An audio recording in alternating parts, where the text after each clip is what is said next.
Hi நண்பர்களே! எல்லாரும் எப்படி இருக்கீங்க? நல்லா இருக்கீங்களா? சரி, இன்னைக்கு பார்க்க போகிறது கோதுமை ஹல்வா. கோதுமை ஹல்வா எப்படி செய்கிறதுன்னு பார்க்கலாமா?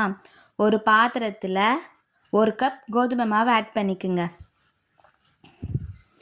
எதில் கோதுமை மாவு ஆட் பண்ணிங்களோ அதுலேயே தண்ணியும் ஆட் பண்ணிக்கோங்க. 4 பங்கு தண்ணி எடுத்துக்குங்க. ஃபஸ்ட்டு கப் நம்ம போட்டோம் இல்லையா, அது போட்டு நல்லா பிசைஞ்சிக்குங்க. பிசையும் போது கொஞ்சம் கொஞ்சமாக தண்ணி விட்டுக்குங்க. கட்டி இல்லாமல் இருக்கணும்.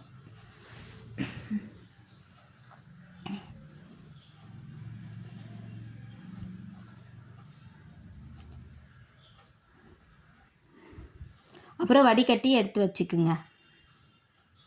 வடிகட்டிட்டு இந்த சக்கை இருக்கும் பார்த்தீங்களா, அது நமக்கு வேணாம். கோதுமை மாவோட பால் தான் நமக்கு வேணும்.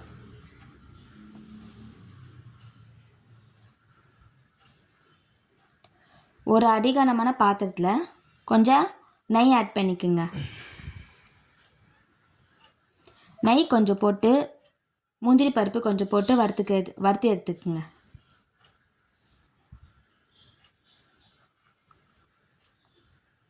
அப்புறம் நம்ம வச்சுருந்தோம் பார்த்தீங்களா கோதுமை பால், அதுவும் போட்டுக்குங்க. அது போட்டு இந்த ஸ்டேஜ் வர வரைக்கும் சிம்மில் வச்சுருங்க. இந்த மாதிரி வந்ததுக்கப்புறம் சர்க்கரை கொஞ்சம் கொஞ்சமாக போடுங்க. எந்த அளவுக்கு கோதுமை மாவு எடுக்கிறோமோ அதே அளவுக்கு சர்க்கரை எடுத்துக்கணும். அந்த ஸ்வீட்னஸ் கரெக்டாக இருக்கும். இந்த மாதிரி பபுள்ஸ் மாதிரி வருது பார்த்தீங்களா, அந்த நேரத்தில் கொஞ்சம் கொஞ்சமாக சர்க்கரை போட்டுக்குங்க. இந்த ஸ்டேஜில் ஏலக்காய் தூள் போடுங்க. என்கிட்ட ஏலக்காய் தூள் இல்லைன்னுக்காக நான் போடலை.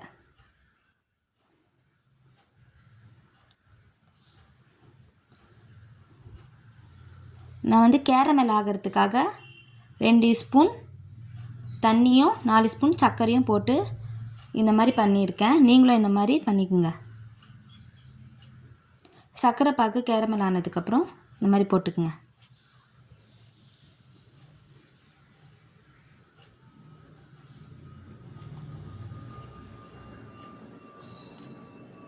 கொஞ்சம் கொஞ்சமாக விட்டு கிளறிட்டே இருங்க.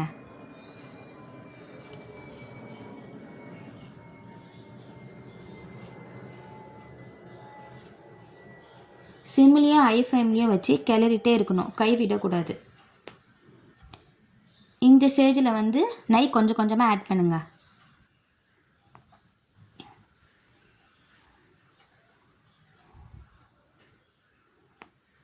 இது இன்ஸ்டன்ட் கோதுமை ஹல்வா. ஹல்வா வெரைட்டியாக இருக்குது, எப்படி வேணாலும் நம்ம பண்ணலாம்.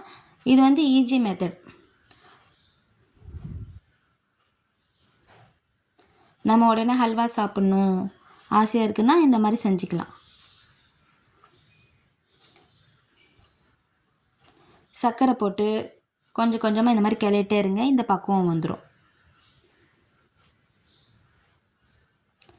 இந்த மாதிரி வந்ததுக்கப்புறம் நம்ம வச்சுருந்த பார்த்தீங்களா முந்திரி பருப்பு, அதுவும் போட்டுங்க. போட்டு நல்லா கிளறிட்டே இருங்க. நல்லா கிளறிட்டே இருந்தீங்கன்னா இந்த மாதிரி ஸ்டேஜ் வரும்.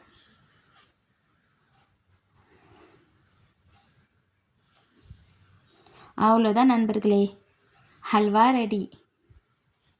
இது நீங்கள் உங்கள் வீட்டில் செஞ்சு பார்த்துட்டு எப்படி இருக்குன்னு எனக்கு கமெண்ட் பண்ணுங்கள். மறக்காமல் லைக் பண்ணுங்கள், ஷேர் பண்ணுங்கள், கமெண்ட் பண்ணுங்கள். மறக்காமல் சப்ஸ்கிரைப் பண்ணுங்கள் ஃப்ரெண்ட்ஸ். எப்படி இருக்குன்னு நான் பார்க்குறேன்.